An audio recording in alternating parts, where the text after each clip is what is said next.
Voz é meio, palavra é mensagem, sem a qual a voz fica sem sentido. O Grupo Imagem e Credibilidade e a Companhia da Voz se uniram para levar até você comunicação integrada, credibilidade da voz. Alexandre Jardim. Crises te preocupam? E a sua reputação? Como está?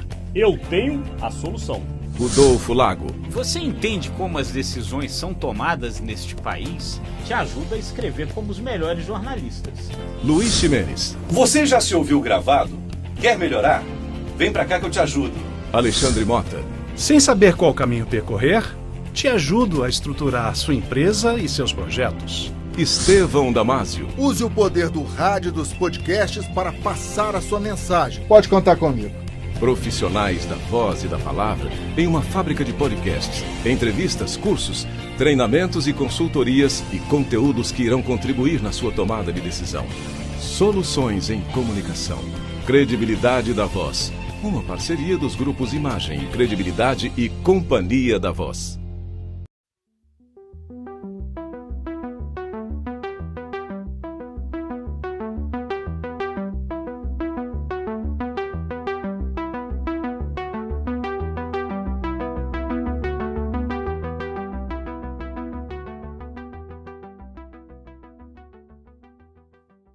Olá pessoal, tudo bem? Sejam todos muito bem-vindos, bem-vindas a mais uma edição do JBR Saúde. É um espaço destinado à área da saúde, fruto de uma parceria entre o grupo Imagem e Credibilidade e o Jornal de Brasília. Todas as quintas-feiras, a gente recebe aqui um representante dessa área. Nos últimos meses, nós abordamos muito o tema Covid-19, mas hoje nós vamos abrir espaço para uma pauta pouco comum. Você, por acaso, que está nos acompanhando, já ouviu falar em hipermobilidade? Se não ouviu, não tem problema. Hoje nós convidamos a doutora Angele Giacomo, ela é médica fisiatra e sócia do Centro Especializado em Hipermobilidade e Dor. Inclusive, é o primeiro centro do país que visa justamente abordar essas duas questões, hipermobilidade e dor. Doutora Angele, muito obrigado por aceitar o nosso convite, tudo bem? Tudo bem, Estevão, eu que agradeço o convite. Eu vou aproveitar, porque eu acho que um dos nossos objetivos aqui, doutora Angele, é sermos muito didáticos, né? E eu acho que a fisiatria é uma área que também merece alguns esclarecimentos. O que uma médica, um médico fisiatra faz? Qual é o objetivo dele? Excelente pergunta, Estevão. Até porque eu sou uma propagadora da especialidade. A fisiatria, também chamada de medicina física ou de reabilitação, não é uma especialidade nova. Ela existe desde 1954. Ela começou mesmo, quando é que foi que a população começou a ter necessidade do médico fisiatra? Após a Segunda Guerra Mundial. Por conta do número de amputados, de pacientes que tinham traumatismo craniano, ficavam paraplégicos por lesão medular, e não tinha um médico que cuidava da fase aguda, um neurologista, ortopedista, mas não tinha um médico que cuidava da sequela. Então, alguns médicos tiveram que ir para essa área, até que surgiu a especialidade, foi consagrada pela Associação Médica Brasileira em 1954. O fisiatra, ele cuida de dois grandes grupos de pacientes. Os grandes incapacitados, que são pacientes, como eu disse, amputados, paraplégicos, tetraplégicos. Geralmente, esses pacientes não estão no consultório, no nosso dia a dia. Eles estão em grandes centros de reabilitação, como, por exemplo, a ACD, em São Paulo, na Rede Sara, aqui em Brasília também, o Hospital de Apoio, e os pequenos incapacitados, que, no geral, são os pacientes com dor crônica. Então, acaba que no nosso dia a dia, o paciente de consultório é mais o pequeno incapacitado mesmo. Aquele que sofre da chamada dor crônica.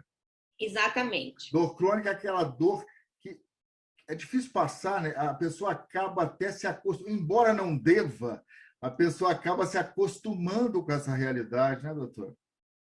Então, na nossa graduação, nós não estudamos muito dor. Isso, graças a Deus, tem mudado com as ligas de dor nas faculdades de medicina. mas nós não somos treinados a tratar o paciente na fase crônica. A gente é acostumado a apagar incêndio, o médico ele quer ser, né, o salva-vidas, mas e o paciente crônico? Nenhuma dor é normal, toda dor tem que ser tratada. Então, acostumar com a dor, isso não é legal, isso é muito ruim, porque gera um monte de circuitos que a gente chama de modulação da dor no nosso sistema neurológico, que não é bom para o paciente. Isso, a longo prazo, traz consequências muito ruins. Então, com certeza, é uma prevalência altíssima de pacientes com dor crônica, principalmente dores de coluna e dores de cabeça na nossa população. E que não tem, ou seja, tem muita gente que sofre sem necessidade, porque não tem o tratamento adequado. Isso é muito importante. Daqui a pouco a gente volta para essa área da dor. Como a senhora falou, atinge milhões de brasileiros e no mundo, então, nem se fala. Mas vamos para a hipermobilidade. Eu me espantei quando recebi essa informação de que, segundo pesquisas internacionais, 30% da população mundial sofrem da hipermobilidade. É muita gente. É muita gente, Estevão. E, infelizmente, o Brasil não publica nada a respeito do tema. Todos os artigos científicos que a gente tem, ou são da França, o Chile publica muito, mas o Brasil é muito pobre, né, de conhecimento nessa área. O Jaime Bravo, um chileno que publica bastante, ele cita essa prevalência na população, de 30%. O que acontece? Toda criança é mais flexível, normal, né? Então, às vezes os pais veem aquilo como uma qualidade. Aquela criança que faz abertura com facilidade, coloca o pezinho atrás da cabeça. É até engraçadinho, né? Faz graça para os colegas, sai uma junta em volta do lugar, o dedo sai do lugar, fica fazendo gracinha com aquilo porque não sente nada. Só que ao longo da vida, é natural que a gente vai encurtando. Então, até mesmo aquela criança que tinha muita frouxidão ligamentar, ao longo da vida dela, ela vai ficando mais encurtada, né? Isso é natural da vida. E acaba que isso traz, essa frouxidão ligamentar traz ao longo da vida muitas repercussões. Pouco visto na infância, isso é mais visto depois da puberdade, tanto no homem quanto na mulher. Agora é interessante, então, pelo que eu estou percebendo, a hipermobilidade é a facilidade extrema de você botar o braço para trás. É igual aquele artista de circo, artista circense. Exatamente. Obviamente, a gente não pode fazer uma comparação, porque, de repente, ele se aproveitou dessa patologia, né? Soube conviver com ela e até vive profissionalmente dela. Mas isso é 0,0. Um doping natural. Exatamente, um doping natural. Então, a senhora falou que a criança já nasce, já é de nascença essa hipermobilidade? Sim, essa alteração é uma alteração genética nas fibras do colágeno. Então, quando a gente faz o diagnóstico de um paciente, Estevão, a gente faz da família toda. Então, a gente vai procurar na árvore genealógica dele se ele, né, se essa alteração veio da família paterna ou materna. E aí, de acordo com a família, a gente começa a investigar, né, de acordo com a família, enfim, de acordo com o pai ou com a mãe, né, quem trouxe essa alteração para o paciente. Então, assim, ela é muito vista na infância, mas assintomática. Quando o paciente começa a ter sintoma, ele já está na puberdade, né, depois da menarca, que é a primeira menstruação, na fase adulta. É uma alteração que sofre muito com os nossos ciclos hormonais. Então, gravidez, a dor altera, a fadiga. Então, é muito variável os sintomas de acordo com os hormônios. Agora, tudo bem, mas é bom até a gente alertar os pais. Quando os pais perceberem que tem essa facilidade extrema, você até vai se espantar, não é possível que essa menina, esse menino consegue fazer isso. Já tem que ligar o alertazinho, né? Já tem. E assim, engraçado, né? Uma colega nossa que atende aqui na clínica foi falar sobre isso numa escola, ela se espantou com a quantidade de crianças. É mesmo? É um teste muito fácil, Estevão, é o do cotovelo. A gente estende o cotovelo, o nosso ângulo fisiológico é de 180 graus, né? De extensão. Quem tem frouxidão ligamentar ou hipermobilidade, que é o termo médico, vai 200, 220 graus. A parte pós-cotovelo desce muito, né? Desce muito. É como se fosse uma contrarticulação. Então, assim, isso é um teste fácil de fazer, né? Um outro teste muito fácil de fazer é o polegar que encosta aqui no antebraço. O meu não encosta, porque eu não tenho essa operação. Dessas pessoas, o polegar encosta no antebraço? Não assim, assim, ó. Tá. Isso. Assim, né? Uma outra alteração bem visível é o joelhinho para trás. Se olha a criança de lado, ela está com o joelhinho bem jogado para trás. Né? Às vezes eles desenvolvem até uma postura, assim, uma lordose acentuada para compensar o eixo sagital, porque o joelhinho é bem jogado para trás. Os pés, olha que interessante, os pés são mais planos. Por quê? Porque os ligamentos são frouxos, então o pé dá uma desabada. É o chamado pé chato. Pé chato. Às vezes, os pais ficam olhando só para o pé e procurando palmilha e rodando a cidade atrás de ortopedista infantil, ortopedista de pé, e não olha para o corpo todo. Então, nesses pacientes, por exemplo, os pais gastam uma fortuna com palmilhas, sendo que não vai adiantar, é estrutural, é genético, é dele. Então, eu posso pôr a palmilha que for ali, que na hora que eu tirar a palmilha, o pé vai desabar de novo. Entendi. Então, tem que ser um foco mais global. Essa é a intenção da nossa clínica, é abraçar o paciente como um todo. É um atendimento, digamos, multidisciplinar, que envolva vários profissionais. Isso. Aliás, isso é uma tendência hoje, né, doutora Angela? Em várias patologias, eu acho que é cada vez maior o intercâmbio, a troca de informações, até o paciente sendo atendido por uma equipe, né? Dá mais segurança também, né? Além da segurança, Estevão, não tem como eu tratar um paciente com dor crônica querendo ser dona dele. Não tem como. Ele tem que passar por uma equipe. A dor crônica envolve muitas coisas. Tem que ter um apoio de um psicólogo bom, tem que ter uma fisioterapia direcionada, né? Tem que ter nutricionista envolvido.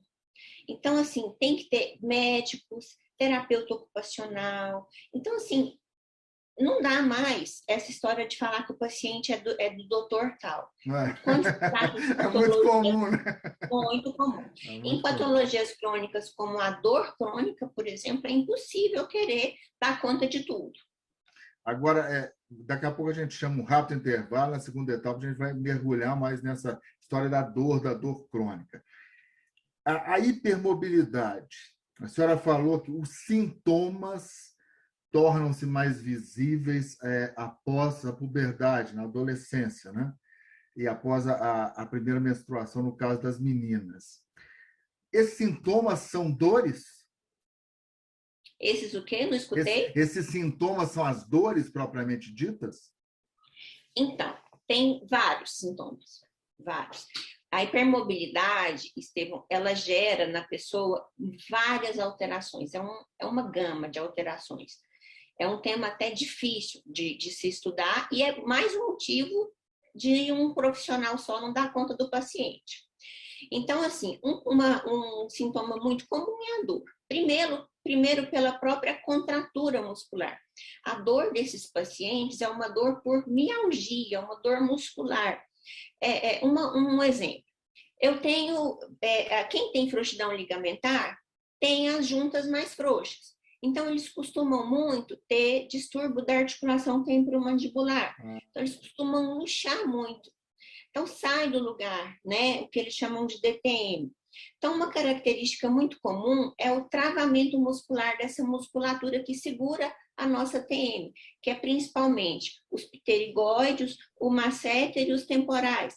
Então, eles têm muito bruxismo, rangem muitos dentes à noite, para não deixar... Então, esse travamento... Nossa, é um estado de tensão, gera dor de cabeça no corpo tudo, todo. Né? No corpo inteiro. Né? Eu estou citando um músculo, mas pensa isso no corpo todo.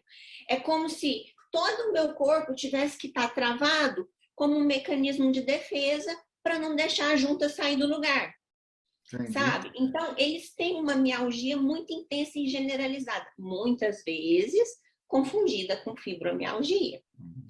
O paciente com fibromialgia, ele melhora com alongamento, com pilates, com yoga. Um paciente hipermóvel, ele piora com alongamentos forçados, com pilates e com yoga. Então, olha que coisa interessante, só abrir um parênteses. Então, assim, todo mundo acha que o alongamento é o paraíso para todo mundo, né? Para qualquer patologia. Né? Eu sou uma pessoa super encurtada, eu tenho que fazer alongamento, mas quem tem a hipermobilidade, alongamento é muito ruim, então. Ela pode alongar dentro do ângulo fisiológico. Isso tem que ser medido, orientado. Exatamente. Agora, por que na infância? Por que na infância não acontece nada? Não há nenhum sintoma? Acontece, sim, acontece. Só que os sintomas costumam aflorar. Tem sim. Vamos supor, eu falei da dor muscular. Tá. Um outro sintoma muito comum é a fadiga. São pacientes taxados de preguiçosos, de malandros, né? Outro sintoma muito comum, a enxaqueca, que é a migrânia, né? Então, assim, eles são taxados como assim, uma criança com tanta dor de cabeça. Então, assim, pontualmente eles têm sintomas, mas na puberdade isso se aflora muito por conta da questão hormonal, né? Então, o paciente, ele começa a ter, por exemplo, a mulher, né? Ela começa a ter aquelas cólicas e esses pacientes, essa alteração do colágeno, a gente pensa que é só articular, né? Não. Tem colágeno no nosso corpo todo. Então, assim, a mesma alteração articular acontece na pele. A pele desses pacientes é mais macia, mais aveludada. Aquele homem que você pega na mão e fala, nossa, parece mão de mulher, parece que você nunca trabalhou. Entendi. Eles, além da pele macia, eles têm também uma fragilidade dos vasos sanguíneos. Então, qualquer batidinha fica roxo, né? Então, assim, a mulher, como eu ia falando, ela na primeira menstruação, ela começa a ter cólicas incapacitantes, que ela tem que ir para o pronto-socorro toda vez. A menstruação com fluxo altíssimo, parece que ela vai ficar anêmica. Gera até anemia, né? Isso, por conta dessa fragilidade capilar. Então, a gente acha que é uma coisa articular só, e não é. Tem muitos sintomas envolvidos. Não, e reflete no corpo inteiro. Não, o papo está ótimo, mas eu tenho que sair para um rápido intervalo. Fiquem aí, que logo depois desse intervalo, a gente volta a conversar com a doutora Angele Giacomo.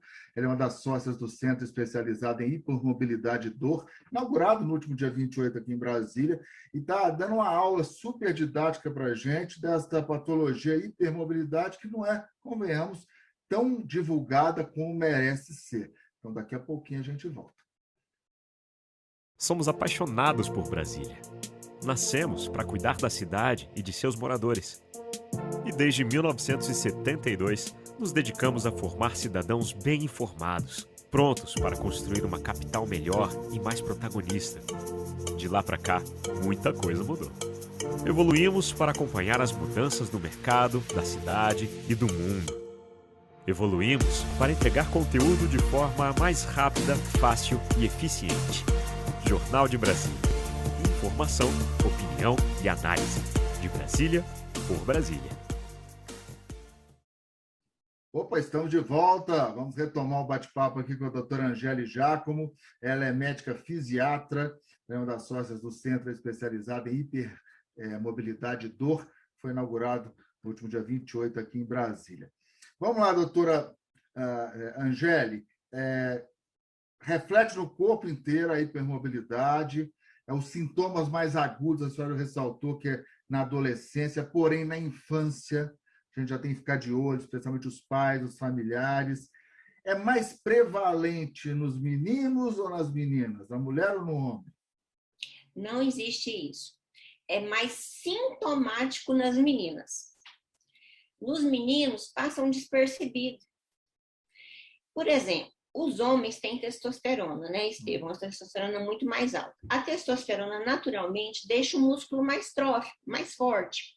Então, o homem, ele, às vezes, passa uma vida inteira assintomático, porque o músculo dele é forte e não precisa doer. para segurar a articulação no lugar. Então, hoje em dia, desde 2017, a classificação mudou. Antigamente, existia o termo benigno, e quem não era benigno era síndrome. A famosa síndrome de Ehlers-Danlos. Ehlers foi um dermatologista, Danlos foi outro dermatologista, olha para você ver, alteração de pele, que perceberam que quem tinha a pele muito macia, veludada, elástica, que trazia, igual, né, aquele pessoal que traz a pele do pescoço aqui no nariz, eles também tinham frouxidão ligamentar. Então, eles perceberam no mesmo paciente alterações de pele e nas articulações e deram o nome dessa síndrome. Desde 2017, a Associação Internacional das Doenças do Colágeno, né, da síndrome de Ehlers-Danlos, já mudou essa classificação. Hoje é assim, não existe mais esse termo benigno. Não existe hipermobilidade benigna. Então, hoje se classifica assim, assintomático, que na maioria são os homens, então eles passam despercebidos, e sintomáticos, que na maioria são as mulheres, depois da primeira menstruação, os atletas, porque eles fazem sobrecarga mesmo das juntas, né? Então, por exemplo, uma bailarina, ela vive daquilo, é um doping natural, como a gente conversou, ela vive daquilo, então ela precisa alongar. E quanto mais ela alonga, mais ela faz um desgaste articular, ela vai ter artrose precoce, um monte de alterações e vai começar a ter sintomas cedo, e muitos até precisam aposentar precocemente, né? A velhice cobra caro, né? O envelhecimento desse caso cobra caro. Cobra, e muitas vezes eles nem precisam envelhecer, porque eles começam a fase adulta já como atletas e já com dor, né? E aí, dentro da classe dos sintomáticos, a gente tem aqueles que sim, são sindrômicos, porque eles têm estigmas. O que são estigmas? Características peculiares, do tipo braços compridos em relação ao corpo, dedos das mãos compridos, o céu da boca fundo, umas bolinhas brancas no calcanhar, que é uma herniação de gordura por conta da fragilidade do colágeno, refluxo das válvulas do coração, estrias, queloide na cicatrização. Aí a pessoa que preenche esses critérios, a gente enquadra no termo síndrome de Ehlers-Danlos. Quem não encaixa, mas ainda assim tem sintoma, hoje, desde 2017, é chamado de desordem do espectro da hipermobilidade. Hoje em dia, a gente tem 13 tipos de síndrome de Ehlers-Danlos, de acordo com o colágeno acometido, sendo que 12 tem marcador, tem um genoma. Você colhe seu material genético e ele vem mostrando. E um ainda não tem esse material genético. A Sociedade Internacional tinha prometido, né, mapear esse gene, chama Projeto ECHO, ECHO, até dezembro do ano passado. Mas veio a pandemia, tiveram que interromper. Mas em breve eles vão estar mapeando esse gene que falta, né, dos 13 tipos. Interessante. Agora, mesmo os meninos, né, especialmente, cujos sintomas são menos visíveis, digamos assim, do que as meninas, tem todas aquelas observações que os pais devem ficar atentos, né? O joelhinho vai mais para trás, o cotovelo, na hora que faz o ângulo de 180, esticando o braço, a parte pós-cotovelo desce mais. Tem que ficar atento, né, gente? A família. E nós observamos muitos corpos, o desenvolvimento dos nossos filhos. E a gente, né, querendo ou não, você vê alguma coisa que está errada. É melhor levar o especialista. E que especialista levar no primeiro momento? Então, se for criança, né, ele sempre vai passar pelo pediatra, claro. E o pediatra tem que ter esse olhar.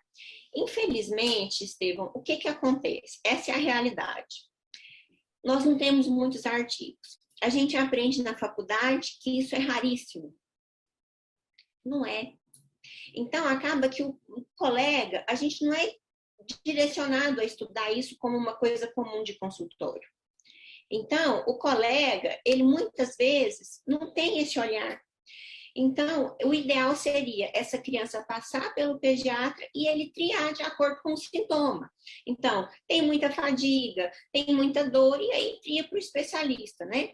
Só que, infelizmente, a gente faz diagnóstico de gente idosa, porque eles ficaram uma vida inteira atrás de médico. Sofrendo, né? Sofrendo. Exatamente. Sem diagnóstico. E sempre eu falo muito para o paciente. Hoje a média das minhas pacientes são, assim, 80%, né, do meu público é de mulheres na faixa assim, dos 30 aos 60 anos. E sempre que a gente faz o diagnóstico, eu falo, quando eu faço um diagnóstico, eu não estou diagnosticando só você, mas sim a sua família toda. Então, você tem que ficar de olho nas suas irmãs, se veio do pai ou da mãe, e principalmente nos filhos. Então, o componente genético é vital, né? Sim, ela tem que ter esse acompanhamento genético, essa orientação genética. A gente trabalha lado a lado com a genética. Nós estamos chegando, o papo é muito bom, o tema é fascinante, e a gente tem que falar do tratamento, né? Porque a pessoa que está dizendo, não é possível, tem tratamento ou não tem? Tem tratamento, sim, doutora Angélica? Tem sim. Não existe cura, é genético. Não tem cura, não tem cura. Mas, por exemplo, são crianças extremamente estabanadas. Bate em tudo por conta do déficit de propriocepção. O que é propriocepção? Como eu estou no tempo e no espaço. É onde eu me situo no tempo e no espaço, né? Então, eles têm muito esse desequilíbrio. Então, a gente tem que treinar a propriocepção, jeito de andar, jeito de sentar, porque a postura é muito ruim, né? Geralmente, eles fazem escoliose. Então, tem que ter todo esse cuidado, orientar quanto aos esportes, né? Orientar a não ficar abusando, porque eles têm mania de se estalar o tempo todo, é um croque-croque, tem que ficar evitando essas coisas. E o tratamento direcionado para os sintomas. Então, tem dor crônica? Tem que tratar a dor. Tem fadiga? Tem que tratar a fadiga. Tem desautonomia, que é uma alteração comum? Tem que tratar. Tem mastocitose, que é outra alteração comum? Tem que tratar. Para isso a gente... Desautonomia, o que é? Desautonomia é uma desregulação do sistema nervoso autônomo. Então, por exemplo, levanto de uma vez, meu coração dispara, muita gente acha que é pânico, estou no banheiro com água quente, eu desmaio, minha pressão cai, mãos e pés gelados. É uma alteração do sistema nervoso autônomo. Então, é simpático e parasimpático. Então, gera essas alterações. A mastocitose é uma degranulação de uma célula chamada mastócito, também rara, mas nesses pacientes não é raro, né? Distúrbios do sono, pensa, nem para dormir eu posso relaxar, que se eu relaxar, minha junta sai do lugar. Então, são pacientes que com o passar da vida, com o passar dos anos, né, de vida, eles vão tendo sono REM cada vez menos, não aprofundando tanto no sono. Uma outra alteração comum que eu brinco muito com eles são tão destabanados, tão desequilibrados, que eles aguçam muito a audição, a visão e o olfato. Então, aquele barulhinho que ninguém está escutando, está incomodando eles. Aquele cheirinho que ninguém sente, eles estão sentindo, que é para não cair tanto. É um mecanismo de sobrevivência. Agora, então, pelo que eu estou entendendo, é uma doença, uma patologia onde você tem que tratar, não é caso a caso, como é que eu diria? Sintoma a sintoma. Sintoma. Eu não chamaria de patologia, porque tem o grupo dos assintomáticos. Tá. Então, tem gente que não é doente. É uma alteração genética na estrutura do colágeno. Né? Então, assim, quem tem essa alteração genética e tem sintoma, tem que ser tratado.